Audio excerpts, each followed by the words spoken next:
My wife said she was working late, then I found her in a hotel lobby. My name is Ethan Brooks. 3 years ago, I thought I had the kind of marriage most people dreamed about. Not perfect, not glamorous.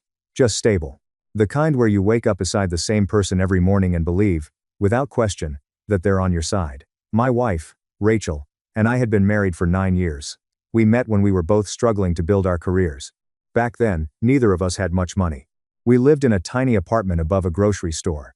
The heating barely worked during winter. The ceiling leaked whenever it rained. But we were happy. At least, I thought we were. As the years passed, life improved. I built a successful consulting business. Rachel climbed the corporate ladder at a marketing firm downtown. We bought a beautiful house in the suburbs. We drove nice cars. We took vacations every summer. From the outside, everything looked perfect.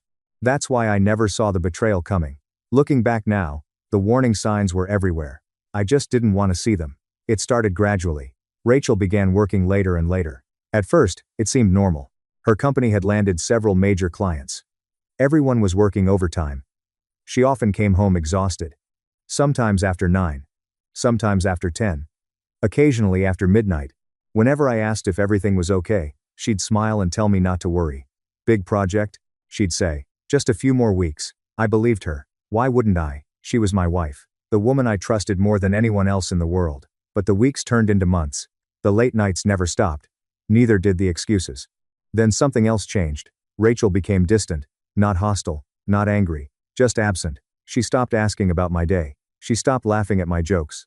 She stopped reaching for my hand when we watched television together. Sometimes we'd sit in the same room for hours without speaking. It felt like living with a stranger. One evening, while we were eating dinner, her phone lit up. The screen flashed with a text message. The sender's name was saved as L. Rachel grabbed the phone so quickly she nearly knocked over her wine glass. I remember that moment clearly, not because it proved anything, but because it was the first time my instincts told me something was wrong. Something deeply wrong. Who was that? I asked casually. She barely looked up. Just work. Then she changed the subject. Most people would probably have pushed harder. I didn't. Trust can make you blind. A few days later, my best friend Marcus invited me out for drinks. Halfway through the evening, he asked a question that caught me completely off guard. Everything okay with Rachel? I frowned. Why? Marcus hesitated. Then he shrugged. Maybe it's nothing. What? I thought I saw her downtown last week. So? She wasn't alone. I felt my stomach tighten. Who was she with? I don't know. He immediately held up his hands. Listen, Ethan, I'm probably wrong. Maybe it was a coworker. Maybe it wasn't even Rachel. But the damage had already been done. For the first time, doubt entered my mind. That night I barely slept. I kept replaying his words. She wasn't alone. She wasn't alone. She wasn't alone. The next morning, Rachel kissed me goodbye before leaving for work. The gesture felt rehearsed. Mechanical. Like an actress performing a role she'd stopped believing in. I spent the entire day trying to convince myself I was imagining things. By evening, I'd almost succeeded. Then Rachel called. Her voice sounded rushed. Don't wait up. Why? Emergency client meeting. What time will you be home? There was a pause. Probably after midnight. I stared at my phone. Something felt wrong. Not suspicious. Not even dishonest. Just wrong. Like a puzzle piece that didn't fit. After hanging up, I opened my laptop. For reasons I still can't fully explain, I searched for the hotel Marcus had mentioned near downtown. A luxury business hotel. Popular with executives. Conference rooms. Private suites. Corporate events. I told myself I was being ridiculous. Paranoid. Jealous. Yet 30 minutes later, I found myself driving there. The entire trip, I hoped I was making a mistake. I prayed I wouldn't find anything. I wanted to walk into that hotel, realize Rachel wasn't there, and laugh at myself for doubting her. Instead, my entire world collapsed. The moment I entered the lobby, I saw her, Rachel, standing beside a man I'd never seen before. They weren't sitting across from each other discussing business. They weren't reviewing documents. They weren't having a meeting. They were standing close, far too close. Laughing. Smiling. Looking at each other the way married people are supposed to look at each other. For several seconds, I couldn't move, couldn't breathe, couldn't think. The noise of the lobby disappeared. Everything around me faded. All I could see was my wife. And the stranger standing beside her. Then the man reached out, placed his hand gently on her lower back, and Rachel didn't pull away. She leaned closer. Like it was the most natural thing in the world. At that moment, I knew. I didn't have evidence. I didn't have proof. But deep down, I knew. The woman I loved was no longer mine. And I was about to uncover a secret far worse than an affair. A secret that would destroy not only our marriage, but everything I believed about the last 3 years of my life. I don't remember leaving the hotel. To this day, that entire night feels like a blur. One moment I was standing in the lobby staring at Rachel. The next, I was sitting alone in my car, gripping the steering wheel so tightly my knuckles had turned white. I kept replaying what I'd seen. The way she smiled at him. The way he touched her. The way she looked happier than I'd seen her look in months. I wanted to believe there was an explanation. A reasonable explanation. But deep down, I already knew. Nobody stands that close to a coworker. Nobody looks at a coworker that way. And nobody lies about working late if they're attending a business meeting. The drive home felt endless. When I finally pulled into the driveway, the house seemed different. Colder. Empty. Like it already knew something I didn't. I walked inside and sat in the dark living room. Hours passed. Just after 1 a.m, Rachel came home. I heard her keys. The front door opened. She froze when she saw me sitting there. Jesus, Ethan. She laughed nervously. You scared me. I didn't answer. She placed her purse on the table. Why are you sitting in the dark? Still nothing. A look of concern crossed her face. Ethan? I finally spoke. I went downtown tonight. For the first time, I saw genuine panic in her eyes. Only for a second. Then it vanished. What do you mean? I went to the Grand Regency Hotel. Silence. A long silence. I watched her face carefully. Watched every tiny reaction. Every blink. Every breath. Every lie preparing itself. What were you doing there? She asked. I laughed. Not because anything was funny. Because I couldn't believe she was actually asking. What was I doing there? I stood up. What were you doing there? Her face went pale. I expected guilt. Maybe tears. Maybe an apology. Instead, she became defensive. Are you following me now? The accusation stunned me. I stared at her. That's your response? You followed me? No. I happened to find my wife in a hotel lobby while she was supposedly working. Rachel crossed her arms. It was a client meeting. At 10 o'clock at night? Marketing does not run on your schedule, Ethan. The arrogance in her voice shocked me. She was not acting like someone caught doing something wrong. She was acting annoyed. Like I was the problem. Like I was inconveniencing her. Who was he? She looked away. A client. Name. I do not have to explain every business interaction to you. I felt something inside me crack. For years, I'd trusted this woman completely. And now she could not answer a simple question. I nodded slowly. Okay. Okay. Yeah. I grabbed my keys. Ethan. Where are you going? I stopped at the door. Then I turned around. I think the better question is. I looked directly into her eyes. Where have you really been these last 6 months? For the first time, she had no answer. I left. That night, I slept in a hotel across town.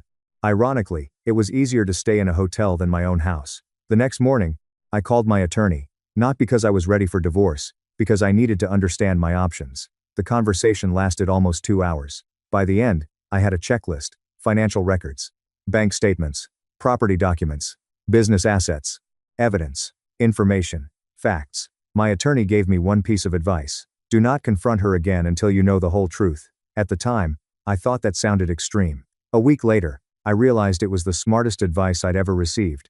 Over the next several days, I started paying attention, really paying attention. For the first time in years, the patterns became impossible to ignore. Rachel frequently left work before 6, yet she did not come home until after 10.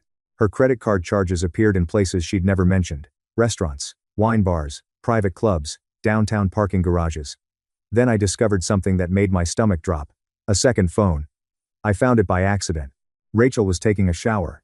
Her gym bag was sitting near the laundry room. When I picked it up, I heard something slide inside. I opened the side compartment. There it was. A phone I'd never seen before. My heart started pounding. For nearly a minute I simply stared at it. Part of me wanted to put it back. Part of me did not want to know. But it was too late for that. The marriage I thought I had was already gone. I powered it on. The device was not locked. That was her first mistake. The messages were still there. Thousands of them. Months worth. Maybe longer. And every single one was between Rachel and a man named Daniel. The same man I'd seen at the hotel. As I scrolled through the conversations, my hands began shaking. Hotel reservations. Photos. Vacation plans. Private jokes. Late-night messages. Intimate conversations. Declarations of love. The affair was not new. It was not a mistake. It was not a moment of weakness. It was a second relationship. A full-blown relationship. One she'd been living behind my back for years. Then I found a message that changed everything. Daniel had written, "Once the company acquisition is finalized, We will not need him anymore. I froze. I read the message again. And again.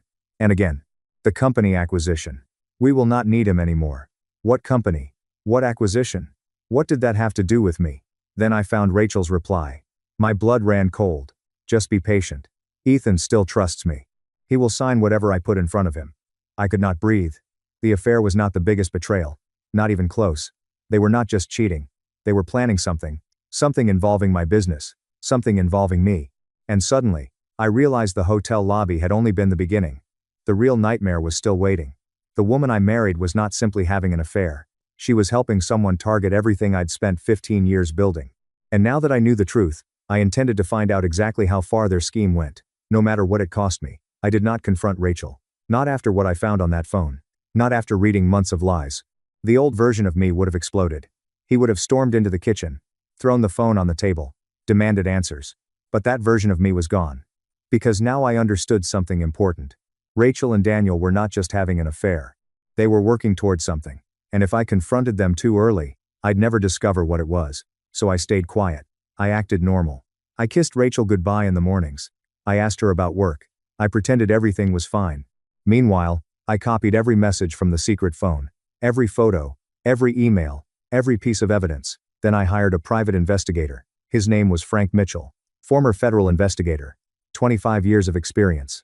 The kind of man who noticed details other people missed. We met at a small diner outside the city. I handed him a folder. Inside were screenshots from the phone, hotel receipts, photos, names, dates, transaction. Frank spent 20 minutes reading everything. Then he looked up. What exactly do you want me to find? I leaned forward. Everything. For the first time, he smiled. That's usually the right answer. The investigation began immediately. And within 72 hours, things became much worse. Frank called me late on a Thursday evening. His voice sounded unusually serious. I think you need to see this in person. The next morning, I drove to his office. He spread several photographs across his desk. The first showed Daniel entering an office building downtown. The second showed him meeting with two men in expensive suits. The third made my stomach tighten, because I recognized one of the men. His name was Victor Kane, a corporate acquisition specialist. In reality, he was known for something else. Hostile takeovers. He built a reputation destroying small and medium-sized companies. Buy controlling interests. Remove leadership. Liquidate assets. Sell what remained. Move on to the next target. I'd encountered him once during a business conference years earlier. Back then, he'd shown interest in purchasing part of my consulting firm. I turned him down immediately. Apparently, he had not forgotten. Why is Daniel meeting with him? I asked. Frank slid another photograph across the table. That's the interesting part. The image showed Daniel entering a law office, one specializing in corporate mergers and acquisitions. I felt a chill run through my body. What are they planning? Frank sighed. I do not know yet. But whatever it is, your company appears to be involved. For several seconds, neither of us spoke. Then Frank opened another folder. Inside was a report. Daniel Harper is not who he claims to be. I looked down. The information stunned me. Daniel was not a wealthy entrepreneur. He was not a successful executive. He was not even independently wealthy. Nearly everything Rachel believed about him was a lie. He had failed businesses, outstanding debts, pending lawsuits. Multiple investors accusing him of fraud. Millions of dollars had vanished from previous ventures. Yet somehow, Rachel had fallen completely under his influence. Or maybe she simply did not care. Either way, she was helping him. The question was why. That answer arrived a week later. And it nearly destroyed me. It happened during a board meeting. My company was not huge. But after 15 years of work, we'd grown into a respected consulting firm worth several $1 million. I owned 61%. The remaining shares belonged to early investors and senior partners. At least, that's what I believed. Near the end of the meeting, our chief financial officer requested a private conversation. His expression worried me immediately. After everyone left, he closed the conference room door. Ethan, what's wrong? He hesitated. There's been an unusual transfer request. I frowned. What kind of request? He slid paperwork across the table. The moment I saw Rachel's signature, my heart stopped. The documents authorized the movement of company shares into a holding trust, a trust I had never approved. A trust connected to Daniel Harper. I stared at the paperwork in disbelief. This is not possible. It should not be. The CFO nodded. That's why I stopped it. I examined the signature carefully. At first glance, it looked authentic. But something was off. A tiny detail. A slight difference in the final stroke. Then I realized the truth. Someone had forged my authorization. Someone had attempted to create the appearance of my consent. And Rachel had been involved. The realization hit me like a freight train. This had never been about love. This had never been about choosing another man. This had never been about an affair. The affair had simply been the doorway. The real objective was my company. Everything I'd built, everything I'd sacrificed for. Every late night, every risk, every failure, every victory. They wanted all of it. And they had come dangerously close. That evening, I returned home. Rachel was sitting on the patio, wine glass in hand, watching the sunset. For a moment, she looked exactly like the woman I'd fallen in love with, the woman I'd married, the woman I'd trusted. Then I remembered the forged documents. The lies. The secret phone. The messages. The plan. And the illusion shattered. Long day? She asked casually. I smiled. Very. She returned the smile. Neither of us acknowledged the war taking place beneath the surface. Neither of us admitted what we knew. She believed I was still blind, still trusting, still vulnerable. And that was exactly how I wanted it. Because for the first time since discovering the affair, I finally had an advantage. Rachel and Daniel thought they were hunting me. What they did not realize was that I had already uncovered their game. And now I was preparing something they would never see coming. Something that would turn their entire scheme against them. A trap. One carefully designed to expose every lie, every forged document, every secret meeting, every betrayal. And when it finally closed, neither Rachel nor Daniel would be able to escape. Not financially, not professionally, and certainly not legally. But before I could destroy their plan, I needed one final piece of evidence. The evidence that would prove exactly how deep Rachel's involvement really went. And 3 days later, I found it. Hidden inside an envelope she never expected me to see. 3 days later, Rachel made a mistake. Not because she became careless. Because people who think they've already won stop paying attention. That Friday afternoon, she came home earlier than usual. I was working from my home office when I heard her rush upstairs. A few minutes later, her phone rang. I could not hear the entire conversation. Only fragments. But one sentence immediately caught my attention. No, I'll bring it tonight. A pause. Then another sentence. He will never find it. My stomach tightened. The moment she left the house again, I started searching. Not wildly. Not desperately. Methodically. I already knew Rachel. If she was hiding something important, she'd keep it close. Somewhere, she could access quickly. Somewhere she believed nobody would ever look. An hour later, I found it. Inside an old storage box in the back of our walk-in closet. Beneath winter clothes and photo albums. A large manila envelope. No labels. No markings. Nothing suspicious from the outside. But the moment I opened it, I knew I'd found exactly what I was looking for. My hands began shaking as I examined the contents. Copies of legal documents. Business records. Property agreements. Corporate filings. Some were legitimate, others were not. One document immediately stood out. It was a proposed acquisition agreement involving my company. At the bottom was my signature. Or at least, a version of my signature. A very convincing forgery. The agreement would have transferred controlling authority to an investment group connected to Daniel and Victor Kane. In exchange, I would receive a payment far below the company's actual value. Essentially, they planned to steal years of my work through paperwork. Then I found something even worse. A series of emails, printed and organized chronologically. Rachel had been communicating directly with Victor Kane for nearly 8 months. Not as an innocent spouse. Not as someone being manipulated. As an active participant. She discussed my schedule, my travel plans, my financial habits, my business concerns, my weaknesses, everything. Every confidence I'd shared with my wife had become intelligence for the people trying to destroy me. I sat there for several minutes. Unable to move. Unable to think. The betrayal felt different now. The affair had hurt. This felt deeper. Much deeper.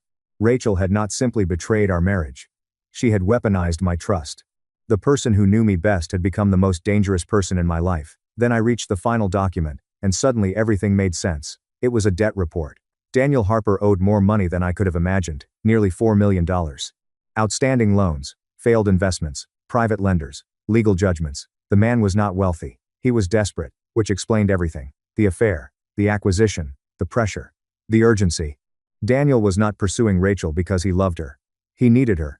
She was his access point, his way into my company, his shortcut to financial survival. I almost laughed when I realized it. Rachel believed she was leaving her husband for a successful businessman. In reality, she was risking everything for a man standing on the edge of financial collapse. The irony would have been funny if it had not destroyed my life. That evening, I met Frank and my attorney. We reviewed everything. Every document, every email, every forged signature. When we finished, the room was silent. Finally, My attorney leaned back in his chair. This is bigger than divorce. I nodded. I know. This is conspiracy, Frank agreed. Possibly fraud. Possibly attempted corporate theft. For the first time in weeks, I felt something besides anger. Hope. Because the evidence was not just exposing Rachel, it was protecting me. Their plan depended on secrecy. Now secrecy was gone. The next step was simple. We needed them to make one final move, one final mistake. So we created a trap. Over the following 2 weeks, I carefully planted information. Small pieces. Nothing obvious. Just enough to guide Daniel and Rachel toward a specific decision. I allowed them to believe a major investor was preparing to purchase a significant portion of my company. The opportunity appeared legitimate, exciting, profitable. Exactly the kind of situation Daniel would try to exploit. And he did. Almost immediately, Frank's surveillance team documented everything. Meetings, phone calls, emails, secret dinners, late-night strategy sessions. Rachel became more involved than ever. She was practically running the operation. The more evidence we gathered, the stronger our case became. Then came the breakthrough. A private meeting scheduled at a luxury hotel downtown. The same hotel where I'd first seen them together. The Grand Regency. Apparently Daniel enjoyed symbolism.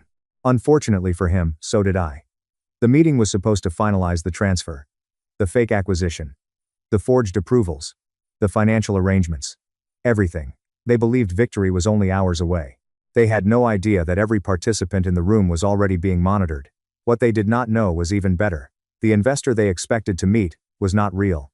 The meeting itself had been arranged through a company controlled by my attorneys. Every detail, every conversation, every promise, every lie, was being documented, legally, carefully, permanently. The trap was finally ready. All that remained was waiting. The night before the meeting, Rachel sat across from me at dinner. She seemed unusually happy. Relaxed. Confident. Almost excited. I knew why. She thought tomorrow would change her life. She thought she'd finally escape. She thought she was about to become wealthy. For a moment, I simply watched her. The woman I'd once loved. The woman I'd trusted with everything. Then she smiled. You seem quiet tonight. I smiled back. So do you. She laughed softly. Neither of us mentioned the war unfolding beneath the surface. Neither of us acknowledged what tomorrow would bring. But as I looked into her eyes, I realized something. I was not sad anymore. I was not angry anymore. I was not even heartbroken. Because the woman I loved no longer existed. Maybe she had not existed for a long time. What remained was simply someone I used to know, and tomorrow. She was going to learn exactly how badly she'd miscalculated. Because while Rachel and Daniel believed they were walking into the biggest victory of their lives, they were actually walking into the beginning of their downfall. And by the time they realized it, there would be no way out, not for either of them. The morning of the meeting arrived. And for the first time in months, I slept well. Not because my problems were over. Because I finally knew exactly who my enemies were. Rachel left the house around 10 o'clock. She was dressed better than usual. Designer blazer. Elegant jewelry. The perfume she only wore for special occasions. To anyone else, she looked like a successful professional heading into an important business meeting. I knew the truth. She was walking toward the biggest mistake of her life. I waited another 30 minutes before leaving. By noon, I was sitting in a private conference room on the top floor of the Grand Regency Hotel. The same hotel where everything had begun. The same lobby where I'd watched my marriage fall apart. There was something poetic about ending it there. My attorney sat beside me. Frank sat across from us. Several additional attorneys occupied the remaining chairs. Stacks of documents covered the conference table. Evidence. Contracts. Financial records. Surveillance reports. Months of preparation. Months of patience. Months of silence. All leading to this moment. At exactly 1 o'clock, Frank received a message. They have arrived. I nodded. The trap was officially closed. 2 floors below us, Rachel entered a conference suite alongside Daniel Harper and Victor Kane. According to the schedule they'd received, an investor group was prepared to purchase a controlling interest in my company, a deal worth millions. A deal that would supposedly make all their problems disappear. What they did not know was simple. The investor group did not exist. The acquisition was not real. And every word spoken inside that room was being recorded. An hour later, we received the signal. The final documents had been presented. The forged approvals had been discussed. The fraudulent transfer structure had been confirmed. Legally speaking, they had just provided everything we needed. My attorney closed his folder. It's time. We stood. And headed downstairs. I will never forget Rachel's face when I walked into that room. For a moment, nobody spoke. Nobody moved. The entire room froze. Rachel looked like she'd seen a ghost. Daniel nearly dropped his pen. Victor Kane's expression immediately hardened. Unlike the others, He understood exactly how dangerous the situation had become. "Ethan?" Rachel whispered. I smiled politely. "Good afternoon." The silence was almost painful. Finally, Daniel stood. "What are you doing here?" I looked around the room. Interesting question. Then I glanced at the documents spread across the table. "I was about to ask you the same thing." Rachel's face turned pale. Victor remained silent, watching, calculating, searching for an escape route. There was not one. My attorney stepped forward. He placed several folders onto the conference table. The sound echoed through the room. "We represent Ethan Brooks." Nobody spoke. "We have evidence of conspiracy, fraud, attempted corporate theft, forgery, and multiple violations of state and federal law." Rachel's chair slowly slid backward. She looked terrified. Daniel looked furious. Victor looked defeated. And we were only getting started.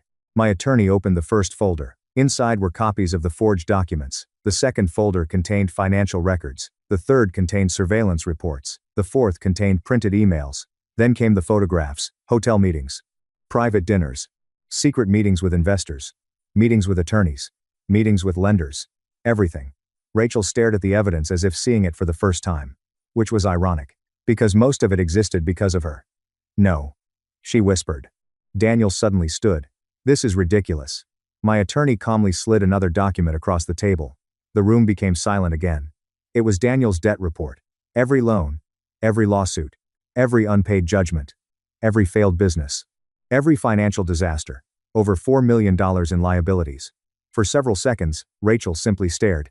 Then she looked at Daniel. "What is this?" Daniel said nothing. She looked again. "What is this?" Still nothing. I watched the realization spread across her face, slowly, painfully, relentlessly. The wealthy entrepreneur she'd sacrificed everything for was not wealthy. The successful businessman she'd chosen over her husband was not successful. The confident executive she'd trusted was drowning in debt. And suddenly she understood. She had never been Daniel's partner. She had been his tool, his access point, his shortcut. The same way I had been. Rachel looked physically sick. "You told me those lawsuits were settled." Daniel remained silent. "You told me your companies were profitable." Silence. "You told me you were worth millions." Finally, Daniel snapped. "Because I needed you to believe it." The room went completely still. Rachel stared at him. Daniel did not seem to care anymore. Months of pressure, months of desperation, months of lies. Everything exploded at once. "You think I would have gotten close to you otherwise?" Rachel looked like she'd been slapped. Daniel laughed bitterly. "You were married to the exact person I needed." Every word hit harder than the one before. "You had access. You had information. You had influence. You were useful." Useful. The word landed like a hammer. Because for the first time, Rachel experienced exactly what I'd experienced. Betrayal, manipulation, humiliation. And there was nobody left to blame except herself. Tears filled her eyes. She turned toward me. "Ethan." I raised a hand. "No." She froze. For months I'd imagined this moment. The confrontation. The explanations. The apologies. The tears. But standing there now, I felt surprisingly calm. Because none of it mattered anymore. "I trusted you." My voice remained steady. "I trusted you more than anyone in my life." Rachel began crying. "You lied to me. You helped people target my company. You participated in forged documents. You betrayed our marriage." Every sentence seemed to shrink her further. And yet I was not angry. I was simply finished. My attorney handed her another envelope. Inside were divorce papers. The sight of them broke whatever hope she still had. "Ethan, please." "No." Her voice cracked. "It was not supposed to happen like this." I almost laughed. Because that was exactly the problem. It was not supposed to happen at all. Across the room, Victor Kane quietly gathered his belongings. He understood the situation was over. Federal investigators would eventually receive the evidence. Civil lawsuits would follow. Financial damages would follow. His best option now was survival. Daniel was not as smart. He continued arguing, threatening, blaming everyone else. The more he spoke, the worse his situation became. Eventually even his own attorney advised him to stop talking. For nearly 2 hours, the meeting continued. By the end, the dream they'd spent months building had completely collapsed. The acquisition was dead. The conspiracy was exposed. The evidence was secured. The marriage was over. As I stood to leave, Rachel called my name one final time. I stopped. But I did not turn around. "I'm sorry." For a moment, I considered responding. Then I remembered the hotel lobby, the secret phone, the forged documents, the lies, the manipulation, the months she'd spent planning my downfall. And I realized something. Some apologies arrived too late, so I walked away, leaving Rachel crying behind me. leaving Daniel facing financial ruin, leaving the hotel where my nightmare had started. But as I stepped outside into the afternoon sunlight, I had no idea that the biggest twist of all was still coming. Because 3 weeks later, Rachel would show up at my front door. Alone, terrified, and carrying information that would destroy Daniel Harper forever. 3 weeks after the meeting at the Grand Regency Hotel, my life was finally beginning to stabilize. The divorce process had officially started. Daniel Harper's business empire, which turned out to be little more than a house of cards, was collapsing. Several lenders had filed lawsuits. Former investors were coming forward. Federal investigators had begun reviewing evidence connected to his financial activities. For the first time in nearly a year, I could see the end of the nightmare. At least, that's what I thought. Then Rachel showed up at my front door. It was nearly 10 o'clock at night. I was not expecting anyone. When the doorbell rang, I almost ignored it. But something told me to look. The moment I opened the door, I barely recognized her. She looked exhausted. Her eyes were swollen from crying. Her hair was unkempt. The confident woman who had walked into that hotel conference room weeks earlier was gone. Standing in front of me was someone who looked completely broken. Ethan. Ethan. Her voice trembled. I need to talk to you. My first instinct was to close the door. Not out of anger. Out of self-preservation. Every time Rachel entered my life lately, disaster followed. But then I noticed something. She was terrified. Not embarrassed. Not ashamed. Terrified. What happened? I asked. Rachel looked over her shoulder toward the street, then back at me. Can I come inside? 5 minutes later, she was sitting in my kitchen, holding a cup of coffee she had not touched. Neither of us spoke for nearly a minute. Finally, she slid a flash drive across the table. I looked down at it, then at her. What is this? Her eyes filled with tears. The reason Daniel is going to prison. The statement immediately got my attention. I sat down. Rachel took a deep breath. Then she began talking, and everything changed. Over the next hour, I learned the truth. Not part of the truth. Not Rachel's version. The entire truth. After the hotel meeting collapsed, Daniel had become desperate. More desperate than anyone realized. His debts were accelerating. Investors were demanding repayment. Lenders were threatening legal action. Several former business partners had started cooperating with authorities. His financial situation was not just bad. It was catastrophic. And according to Rachel, Daniel had responded the only way he knew how. By committing even bigger crimes. The flash drive contained evidence, emails, wire transfers, hidden accounts, false invoices, shell companies, years of fraudulent activity, millions of dollars moving through fake corporations, money disappearing from investment funds, money disappearing from clients, money disappearing from partners. The deeper I looked, the worse it became. Daniel had not merely lied to investors. He had stolen from them. Repeatedly. Systematically. For years. I stared at the files in disbelief. This is enough to destroy him. Rachel nodded. It gets worse. Then she told me something that made my blood run cold. Daniel knew she had the evidence. And now he was trying to get it back. The previous week, someone had broken into her apartment. Nothing valuable had been taken. No jewelry. No cash. No electronics. Only one thing had been disturbed. The filing cabinet where she had hidden copies of the records. Fortunately for Rachel, she had already moved everything onto the flash drive. But the message was clear. Daniel knew. And he was panicking. I leaned back in my chair, trying to process everything. Finally, I asked the question that had been bothering me since she arrived. Why bring this to me? Rachel lowered her eyes. Because she already knew the answer. Because I do not have anyone else. The words hung in the air. Painful. Honest. Deserved. The truth was simple. She had burned every bridge. She had betrayed her husband. Destroyed her marriage. Lost her friends. Damaged her professional reputation. And now the man she'd sacrificed everything for had turned against her. For a moment, I almost felt sorry for her. Almost. Then I remembered what she'd done. The affair. The lies. The forged documents. The conspiracy. The months she'd spent helping Daniel destroy my life. Sympathy only goes so far. What do you want from me? Rachel looked up. For the first time that night, she met my eyes directly. I do not want you to take me back. I said nothing. I know that's impossible. She swallowed hard. I just want to do one thing right. That answer surprised me. Because it sounded sincere. Not manipulative. Not strategic. Just exhausted. Maybe for the first time in months, Rachel was not trying to save herself. Maybe she was trying to save what remained of her conscience. The next morning, my attorney reviewed everything. By lunchtime, federal investigators had received copies. Within days, the impact was immediate. Search warrants. Asset freezes. Financial audits. Emergency hearings. News reports. The walls began closing around Daniel faster than anyone expected. Then came the final blow. Several of his former associates decided to cooperate. Once they realized investigators already had extensive evidence, they started talking, and they talked about everything. The fraud, the theft, the hidden accounts, the manipulation, the victims. By the end of the month, Daniel Harper's entire operation had collapsed. His remaining investors disappeared. His accounts were frozen. Multiple criminal investigations were launched, and eventually, arrest warrants followed. The man who had once believed he could steal my company was suddenly struggling to save himself. The irony was not lost on anyone, especially me.